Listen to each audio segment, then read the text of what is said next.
हाँ जी भाई साहब। बच्चा पार्टी, क्या हाल चाल? बहुत दिनों बाद मैं आ पाया हूं आपके सामने। रोटेशनल मोशन चैप्टर की करेंगे शुरुआत। और खुशी की बात यह है कि अब मैं बोर्ड पर वापस आ गया हूं। और बोर्ड पर वापस आ गया हूं तो जाहिर सी बात है फिर और मजा आएगा।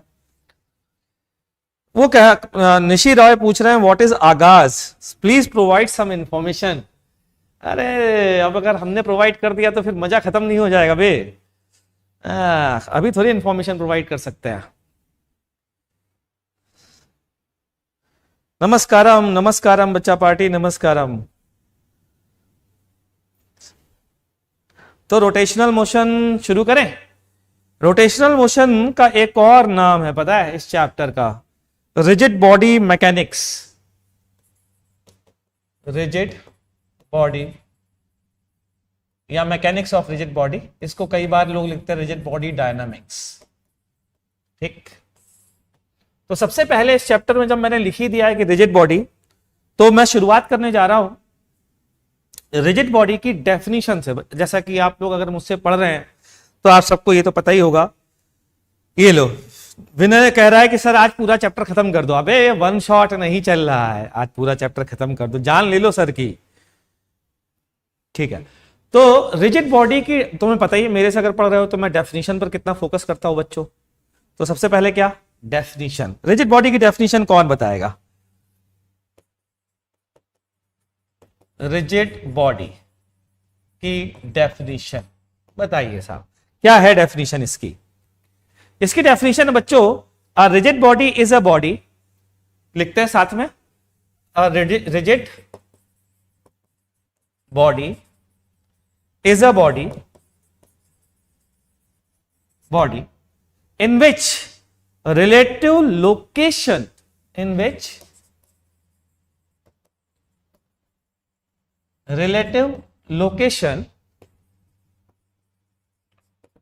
of constituents particle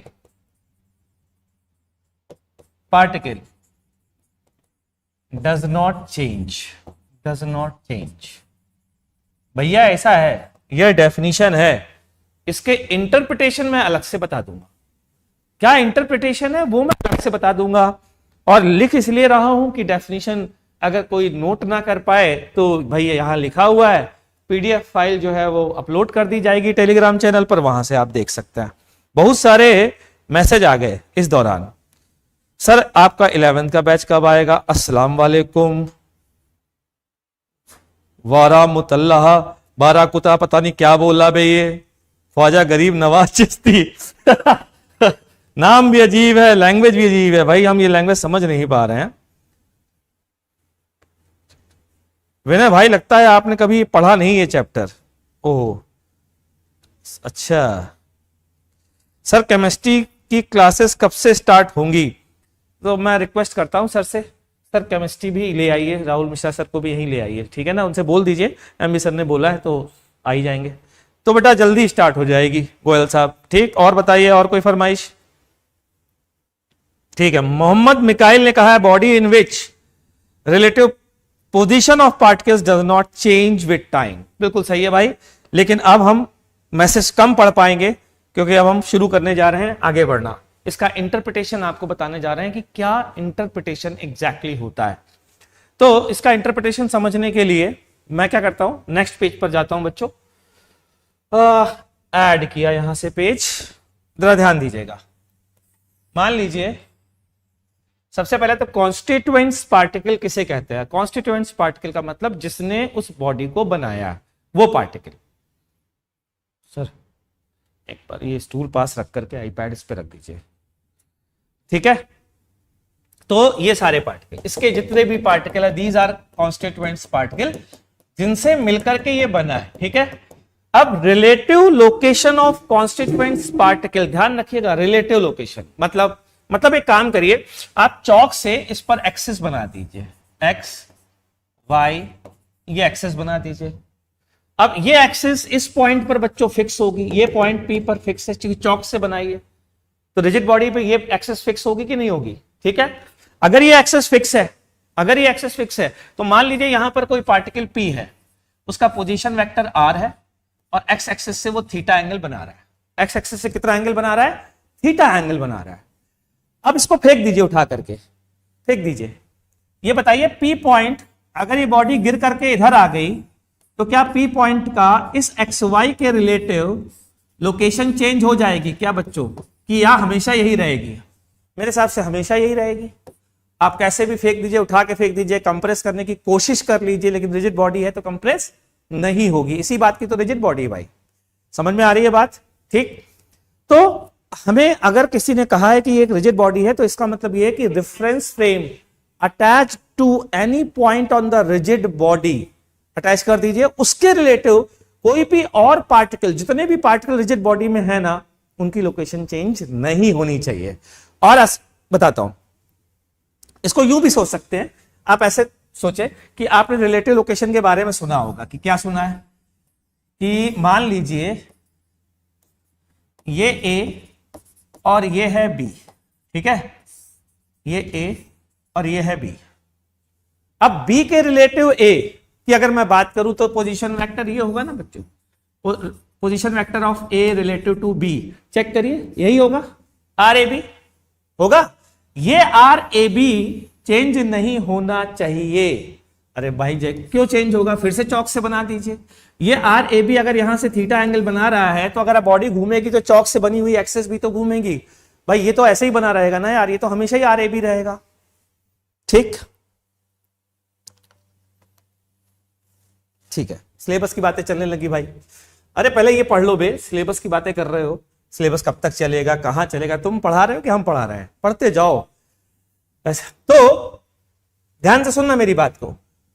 अगर रिजिड बॉडी की यहां गलती होती है लोगों से, ये डेफिनेशन है रिजिड बॉडी की, तो हो सकता है कभी ऐसा हो कि कोई सिस्टम ऑफ पार्टिकल देखने में रिजिड बॉडी जो आपको फील आती है रिजिड बॉडी की वैसा ना हो, ठीक है, लेकिन रिजिड बॉडी की कंडीशन फुलफिल कर रहा हो किसी टाइम इंटरवल में, किसी टाइम इंटरवल में रिजिड बॉडी की कंडीशन को फुलफिल कर रहा हो, तो भी उसे रिजिड बॉडी कहेंगे। कि कैसे? कि बताता हूं। जैसे मान लीजिए ये रिंग है, ये रिंग है फिक्स, मान लीजिए ये फिक्स है। यहां दो बीड है, एक बीड A और एक बीड है B, ठीक है, ध्यान से सुनना। इनको एक धागे से मिला दिया, या धागे से नहीं भी मिलाया, इसको धागे से हटा देते हैं। ये नहीं है, ये नीचे साहब, ये नहीं है। हाँ, ये V स्पीड से चल रहा है और ये भी V स्पीड से चल रहा है। एक केस ये है रिंग। तो बताइए क्या हमारी कंडीशन कौन सा सिस्टम फॉलो कर रहा है और कौन सा नहीं कर रहा है रिजिड बॉडी की? तो ध्यान देना, क्या ring plus Beed A plus Beed B ये फॉलो कर रही है क्या? Ring plus Beed A plus Beed B क्या ये फॉलो कर रही है? नहीं कर रही है। तो इसको हम रिजिड बॉडी नहीं ले सकते किसी भी टाइम इंटरवल के लिए, ठीक। लेकिन अगर मैं सिस्टम लू A प्लस B, ये फॉलो कर रहा है क्या? इस लोगों ने कहा सर ये क्यों नहीं कर रहा है, तो बताओ गुरुजी। कि देखो ये पॉइंट है और बीड इस रिंग पर चल रहा है, तो बीड की डिस्टेंस इस पॉइंट से कम हो रही है, तो रिलेटिव पोजीशन का चेंज हो रही है। तो ये रिलेटिव, ये अब नहीं ले सकते रिजिड बॉडी की तरह। A प्लस बी को क्यों ले सकते हैं? देख लीजिए, A प्लस बी को, A प्लस बी में A के रिलेटिव B की लोकेशन चेंज नहीं होगी, क्योंकि A ऐसे घूमता जाएगा, A से B की डिस्टेंस हमेशा कांस्टेंट है, तो होगी rigid body.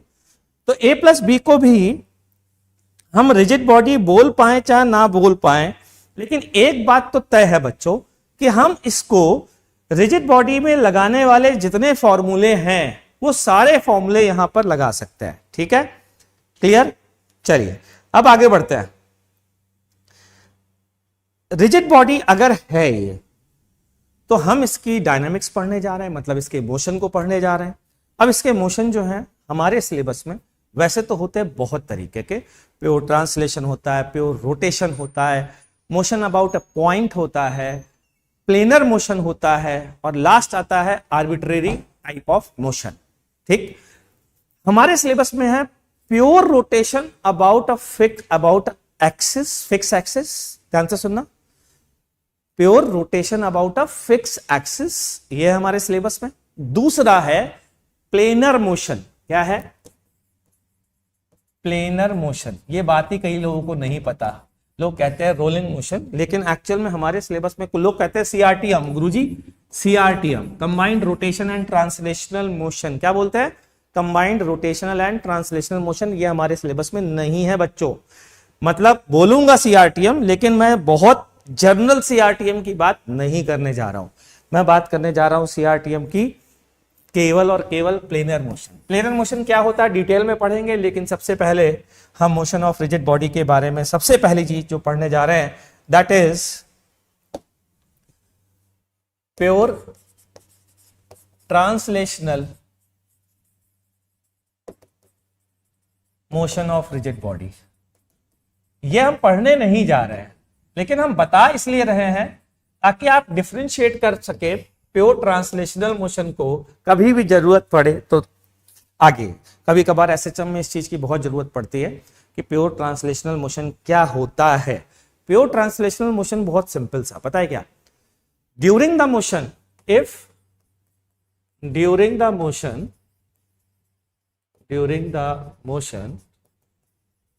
if during the motion velocity of all the particles present on the body is equal to each other at every instant of time,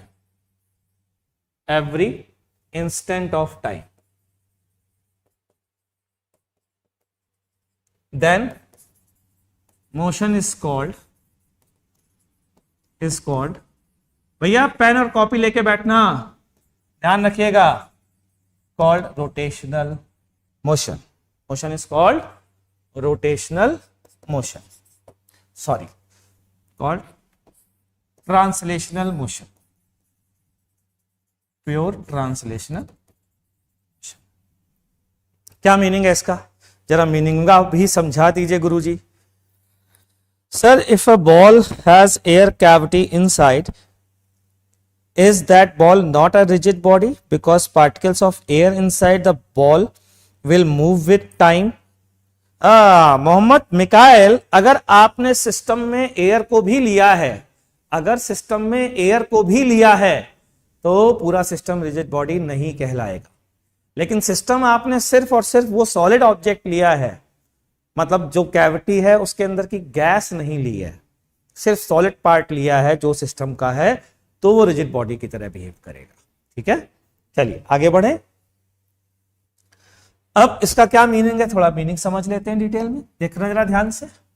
मान लीजिए ये रिजिड बॉडी, ठीक है, किसी इंस्टेंट पर हमने फोटो खींची, इसके इस पॉइंट की वेलोसिटी v1 है, फिर मैंने इसकी देखी, इसकी भी v1, इसकी देखी, इसकी भी v1, थोड़ी देर बाद देखा ये t बराबर t1 पे है, ध्यान रखिएगा, फिर t बराबर t2 पे देखा, इसकी वेलोसिटी इस पॉइंट पर v2 है, ध्यान से सुनना। फिर मैंने कहा यार इस पॉइंट की बताओ, अरे यार इसकी भी v2 है, कि इसकी बताओ कि इसकी भी v2 है, कि इसकी बताओ कि इसकी भी v2 है, मतलब हर पॉइंट की वेलोसिटी आपस में सेम हो, टाइम में v1 और v2 सेम हो, फर्क नहीं पड़ता, तो ऐसा मोशन कहलाता है प्योर ट्रांसलेशनल मोशन। ठीक है, अब ऐसे मोशन में अगर वेलोसिटी सेम है हर पॉइंट की, तो एक्सीलरेशन भी सेम होगा। भाई dv बाई v अगर हर पॉइंट का आपस में सेम है, तो उसका डेरिवेटिव भी तो हर समय पे सेम है, तो डेरिवेटिव भी सेम होगा। ठीक, यहां तक क्लियर हो गई बात। अच्छा, अगर आपको ये बात समझ में आ गई है, तो इसको आसान भाषा में समझने के लिए एक और स्टेटमेंट बोला जा सकता है, पता है क्या? ड्यूरिंग ट्रांसलेशनल मोशन, ध्यान से सुनना, during translational motion axes fixed to the body remain parallel to its initial orientation. ये एक्सेस का ओरिएंटेशन है। ड्यूरिंग दिस मोशन, ड्यूरिंग लिख लेना भैया, बहुत इंपॉर्टेंट है ये नोट्स रोटेशन के। During translational motion axis attached to the body remain parallel to its initial orientation,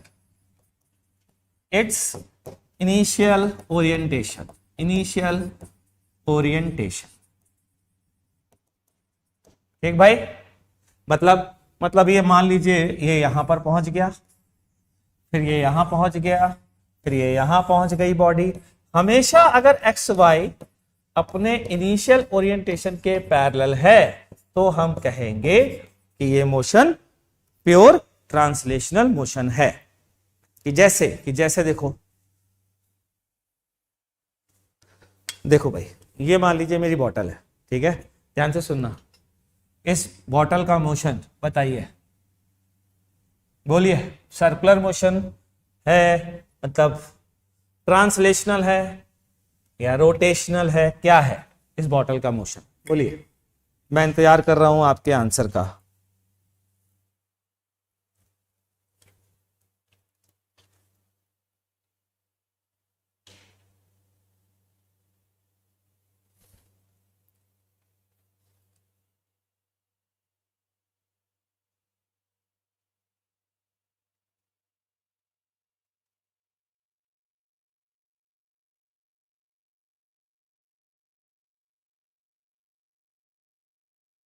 हाँ भाई, तो देखो जरा, इस पे एक्सेस चिपका दो, इस पर एक्सेस चिपका दो, ठीक।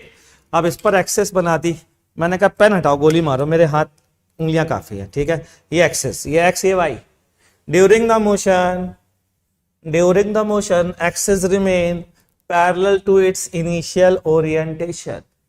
और यदि ऐसा हुआ तो ये मोशन प्योर ट्रांसलेशनल मोशन है। अब ये मोशन ट्रांसलेशनल नहीं है, ये नहीं है, ये ट्रांसलेशनल नहीं है। समझ में आ गई बात बच्चों? तो प्योर ट्रांसलेशनल मोशन की खास बात अगर क्लियर है तो जरा ध्यान से सुनना मेरी बात को।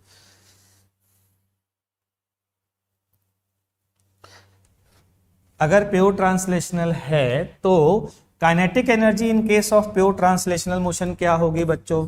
तो मैं बोलूंगा सर हमारे गुरुजी ने बताया है summation of kinetic energy of all the particles, ठीक है। ये बताइए सबकी वेलोसिटी सेम है हमेशा? सबकी वेलोसिटी हमेशा सेम है, ठीक। तो हाफ सिग्मा एम आई, ये किसी इंस्टेंट पर इस सिग्मा से बाहर आ जाएगा, तो काइनेटिक एनर्जी क्या हो जाएगी? Half M V square. इसी तरीके से क्या कह सकता हूं बच्चों, momentum of the body can be given as M V, पूरा mass of the body into V. ऐसा क्यों कर सकते हैं? क्योंकि सबकी वेलोसिटी सेम है। एक्चुअल में आप यही पढ़ते आ रहे थे न्यूटन्स लॉज ऑफ मोशन में, जब आप सिस्टम ले रहे थे तो यही कंडीशन फॉलो कर रहे थे, आप कर रहे थे ना भाई। और यही काम करके आप लोगों ने एक ब्लॉक लेते थे आप, और इस ब्लॉक को का रोटेशन नहीं मानते थे और कह देते थे आप सीधा किसकी काइनेटिक एनर्जी गुरुजी हाफ एम वी स्क्वायर होगी। वो इसीलिए कह पाते थे क्योंकि हम स्टडी किसकी कर रहे थे? प्योर ट्रांसलेशनल मोशन की, ठीक है।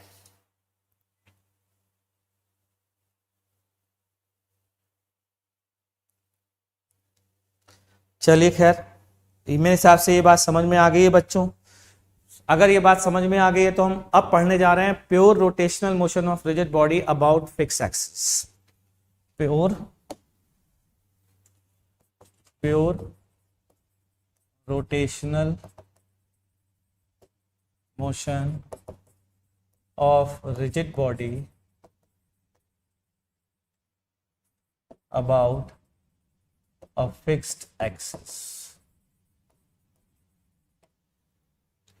Pure rotational motion of a rigid body about a fixed axis. Again, फिर से डेफिनेशन, क्योंकि आप जानते हैं मुझे डेफिनेशन से विशेष प्यार है बच्चों, है ना। तो डेफिनेशन पहले लिख लेते हैं, ठीक। डेफिनेशन क्या है? In this type of motion,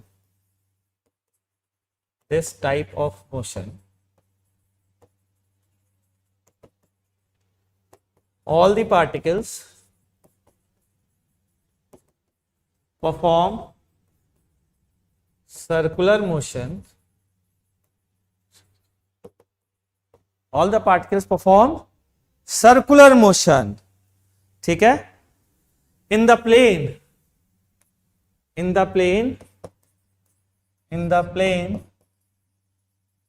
parallel to each other,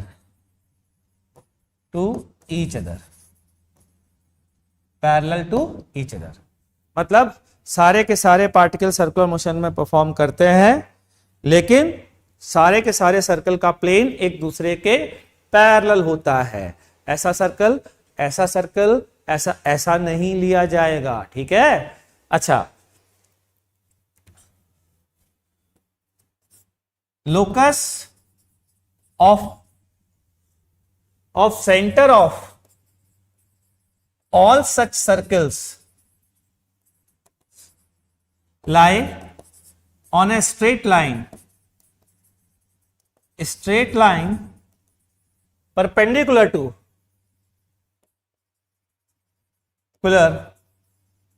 plane of motion, to plane of circular motion.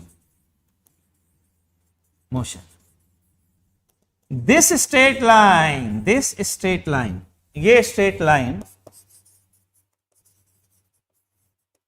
is called axis of rotation.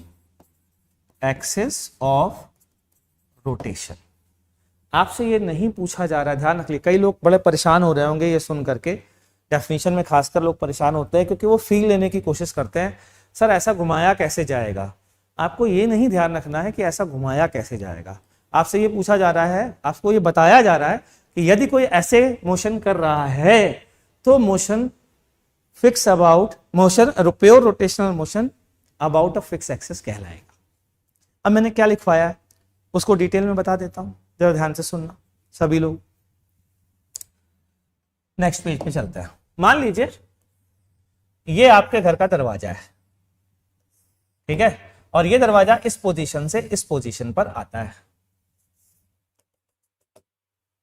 यहां से घूम करके यहां आता है ये दरवाजा, ठीक है। इस दरवाजे पर एक बीच में ग्लास विंडो लगी है और जो कि खाली है, ये ग्लास विंडो भी क्या है, खाली है। तो ग्लास विंडो अगर खाली है तो इसमें ग्लास नहीं लगा है तो ओपन विंडो है मान लीजिए, या मान लीजिए ग्लास लगा हुआ है, ठीक। ध्यान दीजिएगा जरा सभी लोग, कारण है ये सब बताने का, कुछ कारण है, बहुत स्पेशल कारण है इसलिए बता रहा हूं। सबसे पहली चीज, ये ए बी सी डी ये है दो दरवाजे की इनिशियल पोजीशन, ये है दरवाजे की final position, A B dash C dash D D dash, ये दरवाजे की फाइनल पोजीशन है। हालांकि दरवाजे की initial position final position same होगी, जो कि मैं थोड़ा दिखा नहीं पा रहा हूं क्योंकि मेरी आर्ट कुछ ज्यादा अच्छी है बच्चों, है ना, आप तो जानते ही हैं, ठीक है। फिलहाल तो हम आगे बढ़ते हैं, ये इससे होगा अटैच, इसको रब कर देता हूं, इसको, ओह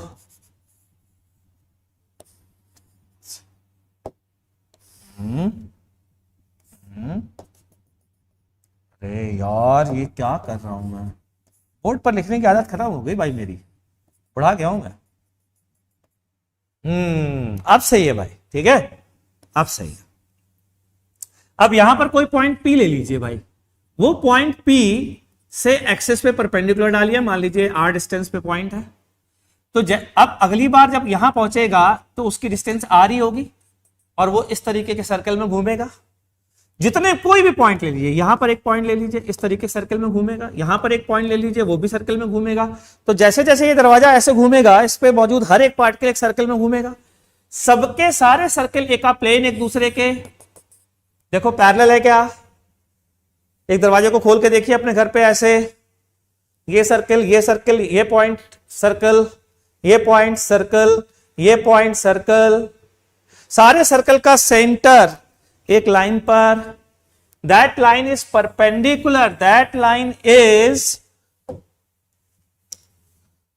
परपेंडिकुलर, ये लाइन जो है परपेंडिकुलर है सारे सर्कल के प्लेन के और सबके सेंटर से पास हो रही है। ये लाइन कहलाती है axis of rotation, axis of rotation, ये लाइन कहलाती है। समझ में आया? लोग कई बार कहते हैं, पता है, लोग कई बार कहते हैं मेरे से कि सर ये बताइए कि क्या ऐसा हो सकता है कि बॉडी की एक्सेस ऑफ रोटेशन, बॉडी की एक्सेस ऑफ रोटेशन बॉडी के बाहर लाई करे, उसको हम इमेजिन नहीं कर पाते हैं सर। मैं कहा बहुत आसान है, जो ये ग्लास की विंडो ली है ना मैंने, वो इसीलिए ली है, कई लोग सोच रहे थे ये ग्लास की विंडो क्यों ली है, किसी ने कहा ग्लास प्लेट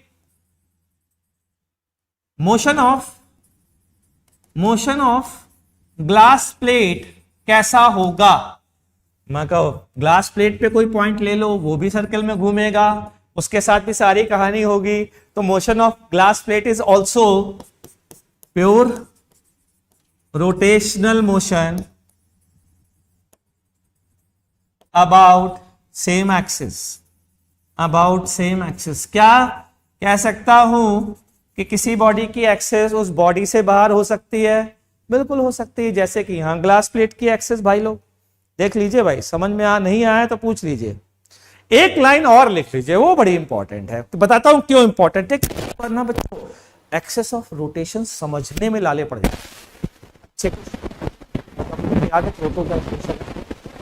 अगर वहां बच्चों ने एक्सेस ऑफ रोटेशन पता कर ली तो उनका काम बहुत आसानी से बन जाता है।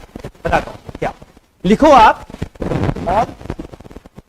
और नीचे पैराग्राफ में, किस पैराग्राफ में बताऊं, पिछले वाले में, इसमें all the points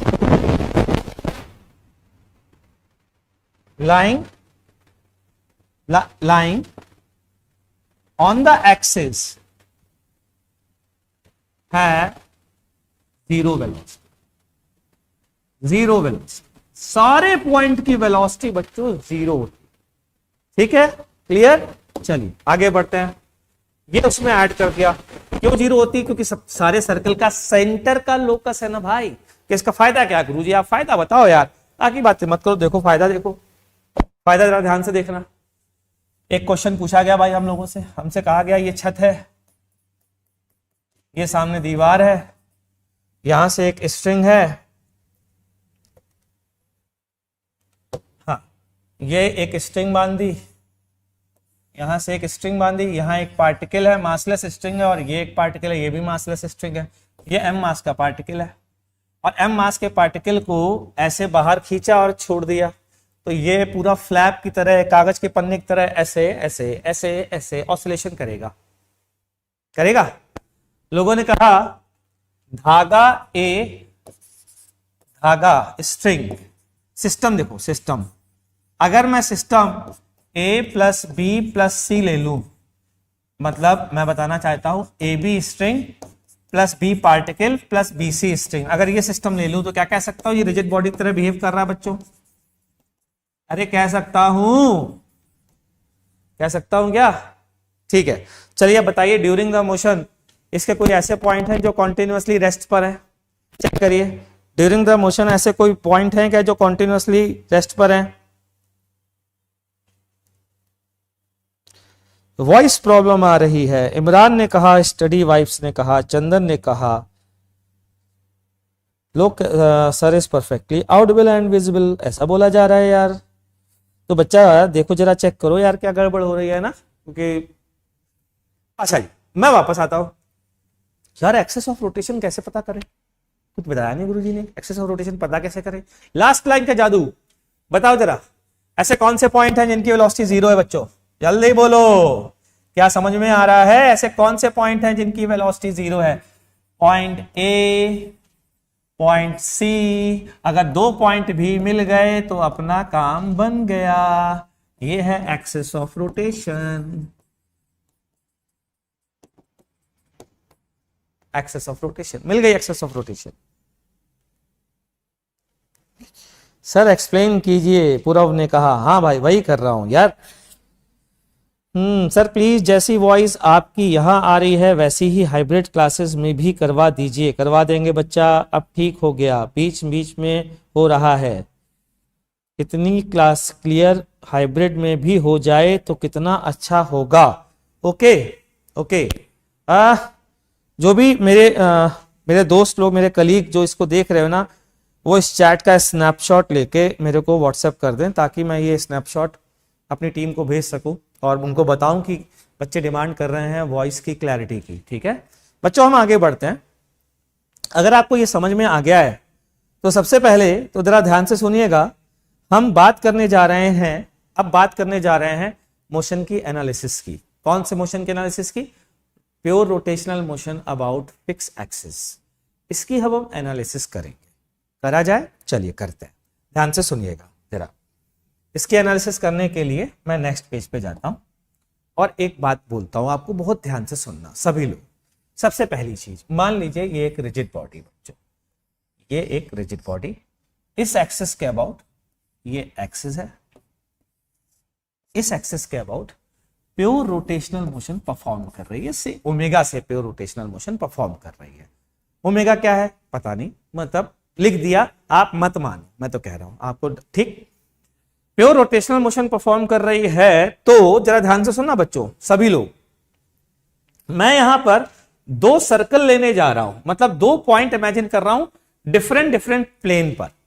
कि कैसे, कि एक सर्कल ये डॉटेड का मतलब वो पीछे गया, और एक सर्कल ये, ध्यान से सुनना भाई, पॉइंट ए मान लीजिए किसी समय यहां पर था, तब पॉइंट बी यहां पर था। अब बताइए पॉइंट बी की रिलेटिव लोकेशन ए के रिलेटिव, पॉइंट बी की ए के रिलेटिव लोकेशन क्या चेंज हो सकती है? मतलब अगर मैं बोलूं कि ए बी लाइन और एक्सेस वाई वाई डैश एक प्लेन में है, Y Y dash and A B एक प्लेन में है, और ये थीटा एंगल मान लीजिए ये लाइन बना रही है, और ये रिजिड बॉडी है, और ये क्या है रिजिड बॉडी है, तो हमेशा इस पॉइंट से, इस लाइन से, इस लाइन से, अगर मैं इसको ओ ए बोलूं, इसको ओ डैश ए बोलूं, क्या मैं कह सकता हूं कि ये ओ ए लाइन और ओ डैश ए लाइन में रिलेटिव शिफ्टिंग नहीं हो सकती? क्यों भाई? O angle between O A and O dash B can not change with time, क्योंकि अगर चेंज हुआ तो रिलेटिव बॉडी नहीं रहेगी। ये एक लाइन, ये एक लाइन, ये दूसरी लाइन, ध्यान से सुनना मेरी बात, अगर ये आगे निकल गई, ये पीछे रह गई, तो इनके बीच की डिस्टेंस नहीं चेंज होगी, रिलेटिव ओरिएंटेशन चेंज नहीं हो गया भाई, तो ऐसा नहीं हो सकता, सारी लाइनें ऐसे चलेंगी। इसका मतलब मैं कह सकता हूं कि अगर ये थीटा घूमेगा तो इसको भी थीटा घूमना पड़ेगा सेम टाइम में, ठीक है। That means omega of each circle must be same, each circular motion must be same, must be same। पहला क्यों, उसका रीजन मैंने ऊपर लिख दिया, बहुत ध्यान से सुनना बच्चों। पता है लोगों को बेसिक पता नहीं होता, वो बड़ी बड़ी रिजिड बॉडी की बात करते रहते हैं, और जब क्वेश्चन पूछा जाता है तो टाइट फिस हो जाते हैं इस चक्कर में, ठीक। तो omega of each circular motion, जितने भी सर्कुलर मोशन हो रहे हैं ना, सबकी ओमेगा सेम होनी चाहिए, अगर नहीं हुआ तो रिलेटिव लोकेशन को धोखा खा जाओगे, गच्चा खा जाओगे। क्यों भाई, समझ में आ गई बात, ठीक। चलिए अब हम करने क्या जा रहे हैं, अगर हमें ये पता चल गया बच्चों सारे के सारे सर्कल की ओमेगा सेम है तो यार ये बताओ क्यों ना एक सर्कल, एक प्लेन पर जाकर एनालिसिस कर ले, बाकी के प्लेन की एनालिसिस अपने आप हो जाएगी, क्योंकि एक प्लेन जिससे घूम रहा होगा उसी से पैरेलल बाकी के प्लेन घूम रहे होंगे, ठीक। तो मैं क्या करने जा रहा हूं, ध्यान से सुनना, मैं करने जा रहा हूं analysis of motion of points lying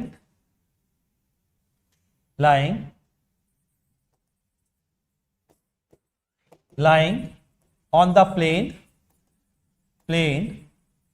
perpendicular to axis। मतलब तो सारे सर्कल एक बार में कवर हो गया। मतलब बताता हूं, मान लीजिए ये एक्सिस है और इस प्लेन से इसको कट कर दिया, ये प्लेन से इसको रिजिड बॉडी को ऐसे कट कर दिया, खटाक से मारा। जब कट किया तो रिजिड बॉडी का ये हिस्सा सामने आया, ये वाला, इसको ऊपर से देखने पर ये ऐसा दिखाई दे रहा है, और एक्सिस वाई वाई डैश जो है ऊपर से देखने पर एक डॉट की तरह यहां दिखाई देगी, ये एक्सिस हो गई वाई वाई डैश, इसको वाई लिख देते हैं। क्या ये प्लेन समझ में आ रहा है बच्चों, जरा चेक करो।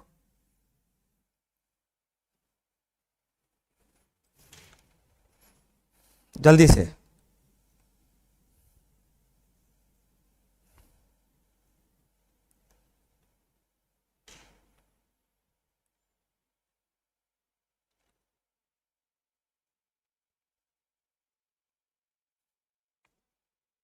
फटाफट देखो।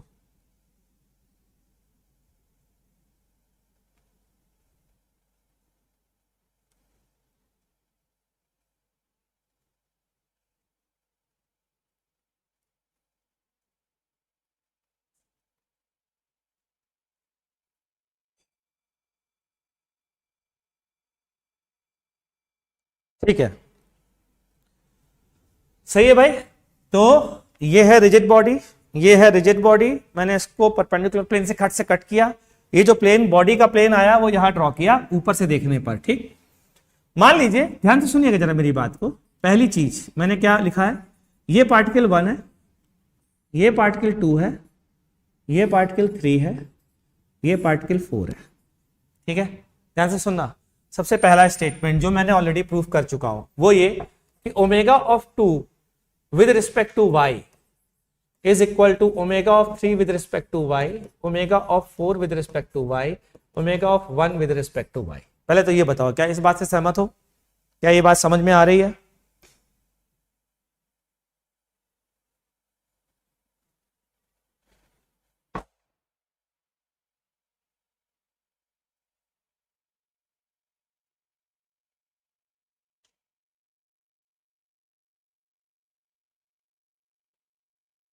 भाई इनको बता दो, आदर्श प्रताप सिंह को हम काइनेमेटिक्स कब पढ़ाएंगे? बेटा पढ़ा चुके हैं, उसका रिकॉर्डेड लेक्चर आ जाएगा, टेंशन मत लो, वो देख लेना। लाइव जो है वो रोटेशन से स्टार्ट हो रहा है, लाइव लेक्चर रोटेशन से ही स्टार्ट होंगे, ध्यान रखिएगा। ठीक है, क्या मैं बता चुका हूं कि अगर ये थीटा घूमेगा तो उतने टाइम में ये भी थीटा घूमेगा, ये भी घूमेगा, ये भी घूमेगा, और ये तो एक प्लेन पर है ये लाइन। अगर ये रिजिड बॉडी है तो अगर ये नहीं घूमी तो क्या होगा, बीच की डिस्टेंस नहीं चेंज हो जाएगी भाई, हो जाएगी ना। ठीक, ये तो बता चुका हूं। एक और इंटरेस्टिंग बात बताने जा रहा हूं, वो बहुत ही शानदार है, वो जरा ध्यान से सुनना। वो ये कि omega of 2 with respect to 3, omega of कोई भी ले लीजिए y with respect to 1, omega of 1 with respect to 4, ये भी सेम होगी। ये बहुत इंपॉर्टेंट बात है, बहुत इंपॉर्टेंट, ये खतरनाक, बहुत ज्यादा, बहुत इंपॉर्टेंट बात। वो भी सेम होगी, वो कैसे प्रूफ करता हूं, ध्यान से सुनना, मजा आने वाला है। मान लीजिए ये है पॉइंट 1 और ये है पॉइंट 2, ध्यान से सुनिएगा। पॉइंट 2 मान लीजिए किसी फ्रेम में रेस्ट पर है और उस फ्रेम में पॉइंट 1 जो है वो V से जा रहा है, ये बीच की डिस्टेंस L है, बीच की डिस्टेंस कितनी है L। ठीक है, इस इंस्टेंट पे बच्चों आपने सीखा है omega of 1 with respect to 2 equals to V perpendicular upon L। तो ये ऑलरेडी परपेंडिकुलर है, तो V अपॉन L ये आ गया। यहां तक क्लियर? ठीक है। किसी ने कहा नहीं नहीं, विद रिस्पेक्ट टू 1 हम जाएंगे क्योंकि हम ओमेगा विद रिस्पेक्ट टू 1 चाहते हैं, किसकी की 2 की चाहते हैं। तो मैंने कहा 1 के फ्रेम में जाओ। हमने क्या सीखा रिलेटिव मोशन में, हम जिसके फ्रेम में जाते हैं वो फिक्स हो जाता है और उसकी वेलोसिटी दुनिया में सबको उल्टी करके जोड़ देते हैं। हम उल्टी करके नहीं जोड़ते हैं भाई, वेक्टर को उल्टा करके जोड़ देते हैं। ठीक है, तो ये वेलोसिटी को उल्टा करके जोड़ा, इस साइड v आ गया, ये लेंथ l है। ठीक, omega of 2 with respect to 1 क्या आया, v परपेंडिकुलर बाई l ही आ रहा है। तो सर ये कौन सी बड़ी बात है, ये तो हम रिलेटिव मोशन में पढ़ ही चुके हैं कि क्या, कि v1 का मैग्नीट्यूड v2 के बराबर होता है क्या, कि हाँ जी बिल्कुल होता है। लेकिन मैं ये कह रहा हूं कि डायरेक्शन में भी सेम होगा। कि कैसे, कि देखो बच्चों, ये क्लॉकवाइज के एंटी क्लॉकवाइज 2 के रिस्पेक्ट में जरा बताओ, 2 के रिस्पेक्ट में v ऐसे गया तो ऐसे घूमा, तो डायरेक्शन क्या आ गया, ओमेगा का अंदर आया। ठीक, यहां पर आओ, ये फिक्स, ये v, ये ऐसे घूमेगा, डायरेक्शन बोलो ओमेगा का अंदर आया। मतलब मैं ये कहना चाहता हूं कि आज के बाद जान लीजिए ओमेगा 1 2 बराबर ओमेगा 2 1 होता है इन केस ऑफ अगर हम 1 और 2 पार्टिकल के फ्रेम चूज कर रहे हैं तो। पार्टिकल के, ध्यान रखिएगा, पॉइंट के फ्रेम चूज कर रहे हैं, बॉडी के नहीं, वो तो हमारे सिलेबस में भी है ही नहीं। ठीक, ओमेगा 1 2 ओमेगा 2 1 के बराबर वेक्टर फॉर्म में होता है, वेक्टर फॉर्म में।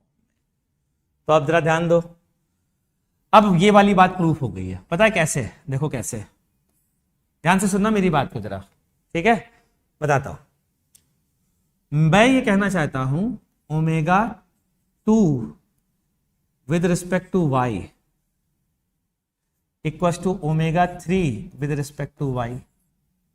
पहले तो ये बताओ ये तो ऊपर लिखा है यार, ये तो पहली बार में प्रूफ किया था। अरे बोलो ना यार, ये तो समझ में आ गई ना बात भाई, ये तो मैं बता चुका हूं ना ऑलरेडी, ये बात तो बता चुका हूं ना, क्लियर है ये चीज, ठीक है।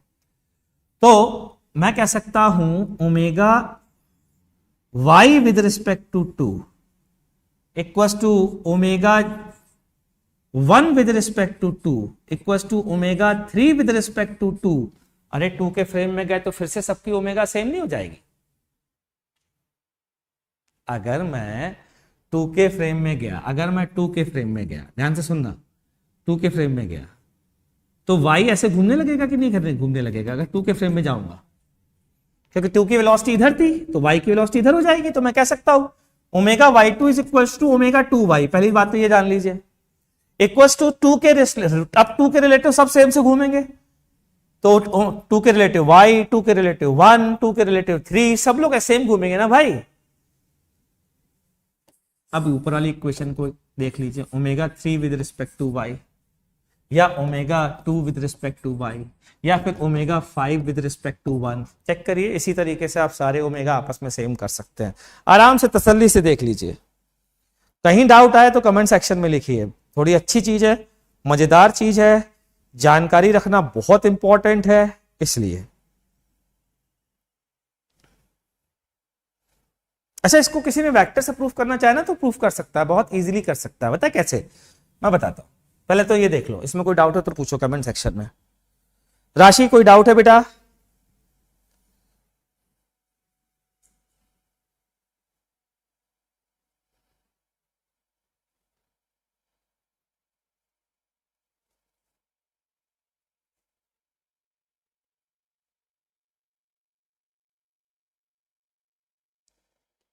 ओमेगा 23 को ओमेगा y1 कैसे लिखा? ओमेगा 23 को ओमेगा y1 कैसे लिखा? देखो भाई, ओमेगा 23 को y1 कैसे लिखा देख लेता। ओमेगा 2 विद रिस्पेक्ट टू 3 बराबर ओमेगा 2, ध्यान से सुनना, omega 2 omega 4 with respect to 3 बराबर omega y with respect to 3, देखते जाओ, बराबर omega 3 with respect to y, but omega 3 with respect to y same as omega 1 with respect to y। ये लीजिए प्रूफ हो गया, जिसने पूछा है वो देख ले। कर दिया एक्सप्लेन भाई। 50437 क्या समझ में आया?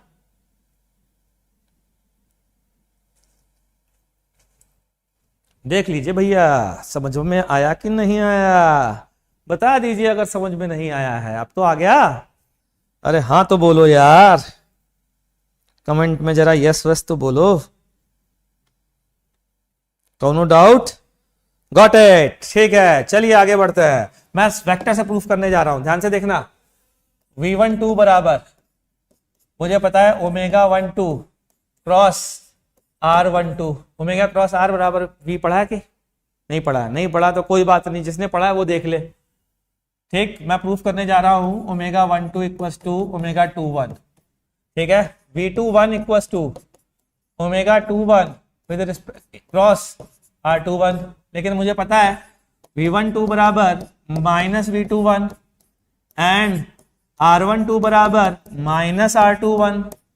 रख दीजिए दोनों को, देखिए जनरल प्रूफ आ गया, ओमेगा 21 इक्वल्स टू ओमेगा 12। अब ठीक है भाई लोग, अब चेक कर लीजिए, अब तो ठीक है कि नहीं है?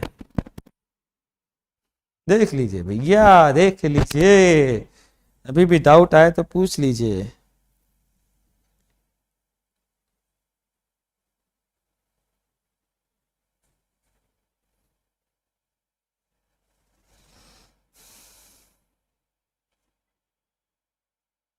ठीक, क्लियर है बच्चा पार्टी? चलिए आगे बढ़ते हैं, अगला टॉपिक पढ़ने जा रहे हैं हम लोग, kinetic energy of rigid body. Kinetic energy of rigid body, यहां पर हेडिंग इस चैप्टर में बहुत बड़ी बड़ी बनेगी, ध्यान रख लेना, लेकिन उनका यूज है बाद में बताऊंगा, अभी तो लिख लो बस। Kinetic energy of rigid body performing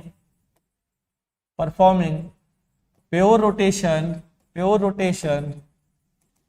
about fixed axis fixed axis.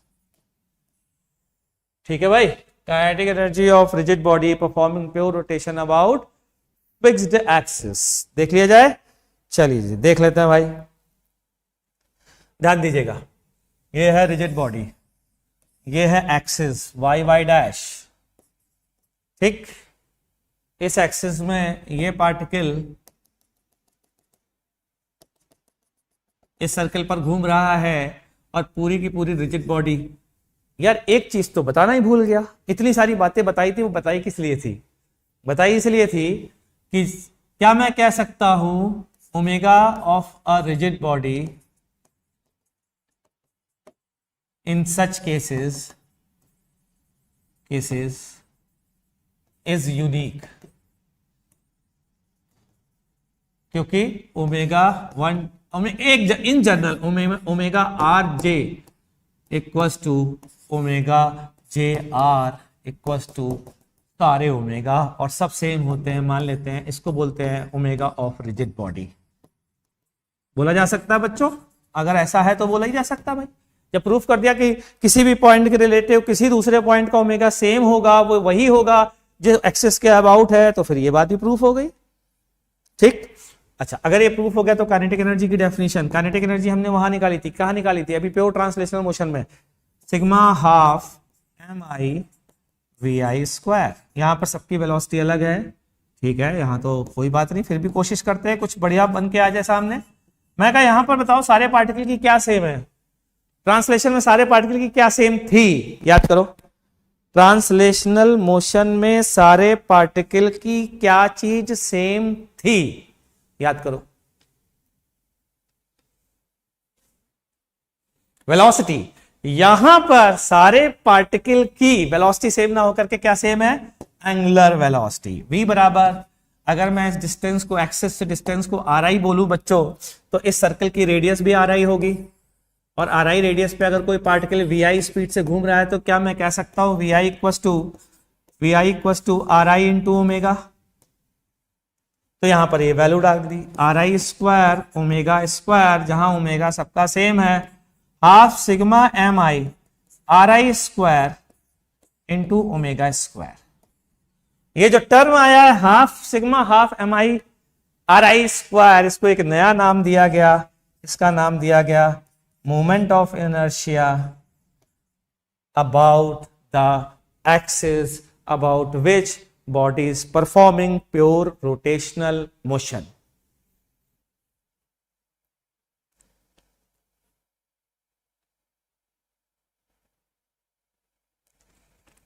ठीक है, आई क्या है? Moment of inertia. तो आई की डेफिनेशन क्या हो गई? आई की डेफिनेशन है I moment of inertia about an axis. कई लोग कहते हैं, ध्यान से सुनना, एक मजेदार कहानी बताता हूं, ओलंपियाड लेवल की कुछ बात बताता हूं। कई लोग कहते हैं moment of inertia about axis जो है ये एक सेकेंड ऑर्डर टेंसर है। क्या है?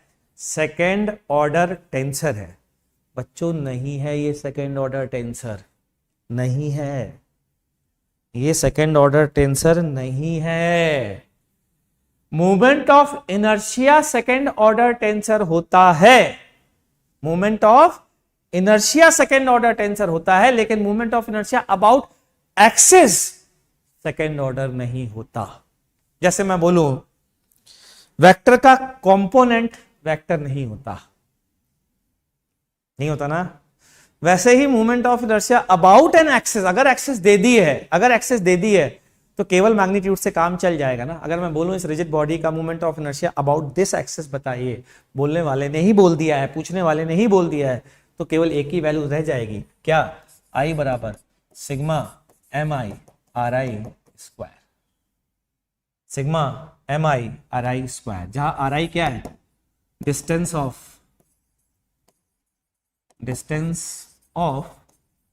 ith particle from axis से डिस्टेंस है।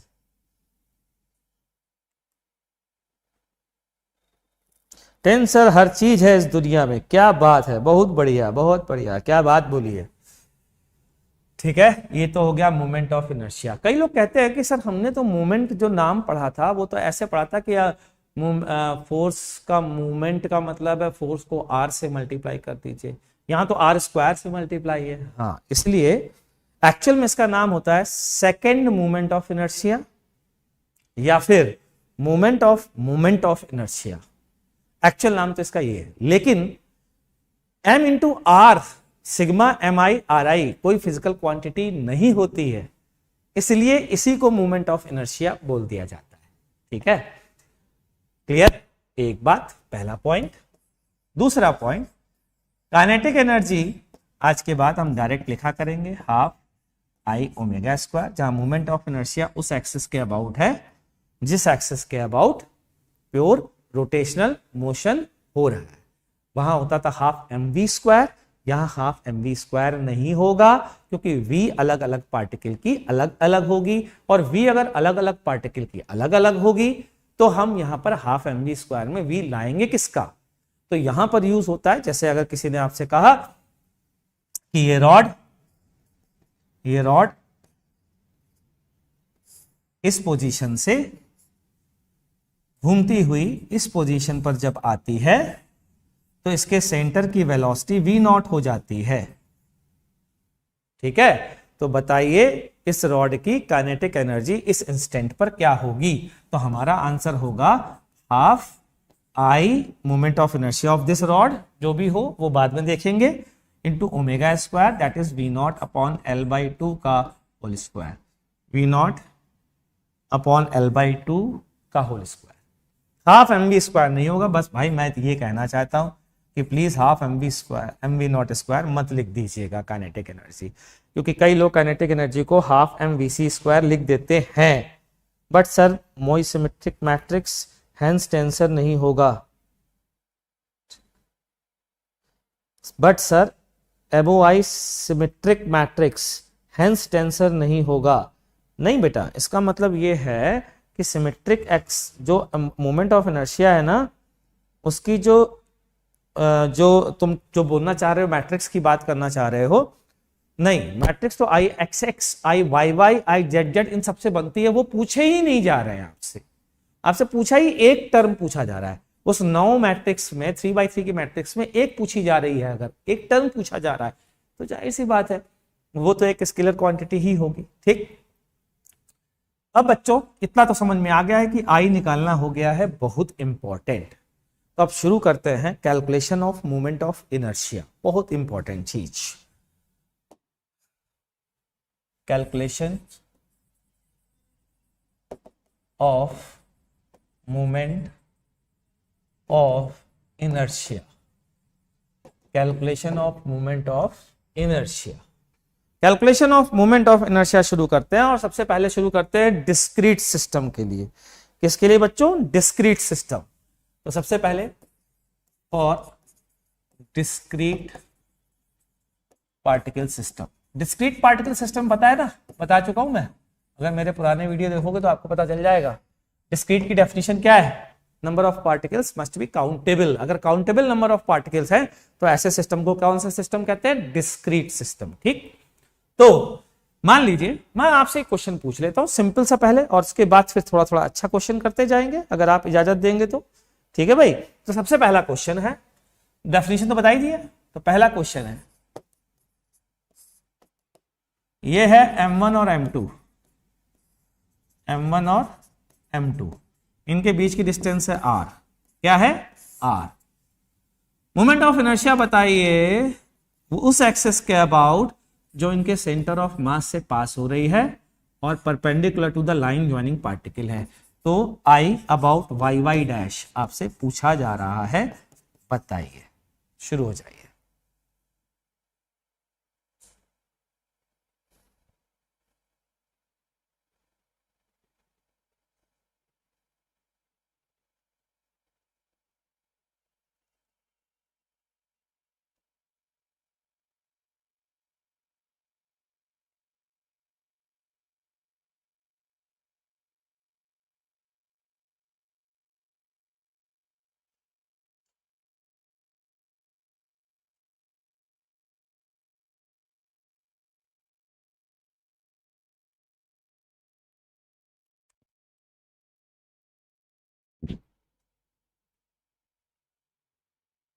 देख लीजिए भाई, आ गया आंसर? कोई आंसर बताओ, मैं देख रहा हूं सबके आंसर। अभी तक कोई नहीं आया, आंसर बताओ आंसर। चलिए मैं बताता हूं, मान लेते हैं ये डिस्टेंस है r1, ये डिस्टेंस है r2, ठीक है। तो आप क्या लिखोगे, moment of inertia is m1 r1 square plus m2 r2 square. अब ध्यान से सुनना, r1 और r2 मास के इनवर्स रेशियो में डिवाइड होंगे। मेरी क्लासेस देखो सेंटर ऑफ मास वाली, m2 upon m1 plus m2 of r, और r2 होगा इनवर्स रेशियो में होता है ना भाई, m1 upon m1 plus m2 of r। ठीक, ये वैल्यू डाल दीजिए, तो मोमेंट ऑफ इनर्शिया की वैल्यू कितनी आ गई, m1 into m2 square upon m1 plus m2 का whole square r square plus m2 into m1 square upon m1 plus m2 का whole square into r square. Check करिए, यहां से बढ़िया result आता है, reduced mass mu into r square. ये आप याद भी रख सकते हो, जब डायटोमिक गैस पढ़ेंगे आप तो म्यू इंटू आर स्क्वायर का अच्छा यूज पड़ता है। वाह भाई, पूर्व ने ये बात बता दी है, रिड्यूस्ड मास का यूज कर लिया है, शाबाश। तो बच्चों आज यहीं पर ही ये लेक्चर खत्म कर रहा हूं, ठीक है, क्योंकि पहली क्लास है तो ज्यादा क्लास खींच नहीं रहा हूं। धीरे धीरे क्लास की टाइमिंग भी मैं बढ़ाना शुरू करूंगा, तो प्रिपेयर रहिए। और उम्मीद करता हूं आपको लेक्चर समझ में आया होगा। अगर नहीं आया तो कमेंट सेक्शन में अपनी बात को पूरी तरीके से लिखिएगा, मैं कोशिश करूंगा आपकी बात का आंसर देने का। पहली चीज। दूसरी चीज बच्चों, कोई भी डिमांड आगे इन फ्यूचर आपको इस चैनल से लगती हो, मेरी रिक्वेस्ट है अपनी डिमांड को जरूर से कमेंट सेक्शन में रखिए। हम आपकी आवाज सुनने के लिए ही बैठे हैं। मैं सबसे कह रहा हूं जो जो इस वीडियो को देखे वो सब अपनी डिमांड कमेंट सेक्शन में डालें, बिल्कुल डालें बच्चों, क्योंकि हमारा ऑब्जेक्टिव ही बच्चों की डिमांड के हिसाब से इस चैनल पर काम करना है। कोई भी डिमांड, सिर्फ फिजिक्स की नहीं, कोई भी डिमांड, हमें जो सबसे ज्यादा डिमांड दिखेगी ना जिस चीज की बच्चों की, हम वो चीज लाएंगे, ये मेरा प्रॉमिस है आपसे। समझ में आ गई बात? तो बच्चों जरूर से अगर हम इस चीज के लिए तैयार हैं तो आप अपनी डिमांड कमेंट सेक्शन में जरूर डालिए। ये नोट्स टेलीग्राम चैनल पर आ जाएंगे, कोटा पल्स टेलीग्राम चैनल का नाम है। अगर सब्सक्राइब नहीं किया है तो सब्सक्राइब कर लीजिए। इस वीडियो को तो शायद वही लोग देख पा रहे होंगे जिन्होंने सब्सक्राइब किया है, या फिर चैट में वही लोग आ पा रहे होंगे जिन्होंने सब्सक्राइब किया है। मिलते हैं, पूरे वीक का टाइम टेबल आगे आने वाले समय में मैं आपको दे दिया करूंगा, किस समय क्लास लूंगा, और शायद वो डे भी दिया गया है। टीटीएस में Tuesday, Thursday, Saturday 6 to 7 open bracket है, वो ओपन ब्रैकेट है, वो कभी 8 भी हो सकता है, 9 भी हो सकता है, किसी दिन मूड हो गया तो वो लंबा भी जा सकता है, तो वो ओपन ब्रैकेट है। ठीक है भाई, चलिए बच्चों, टाटा बाय बाय।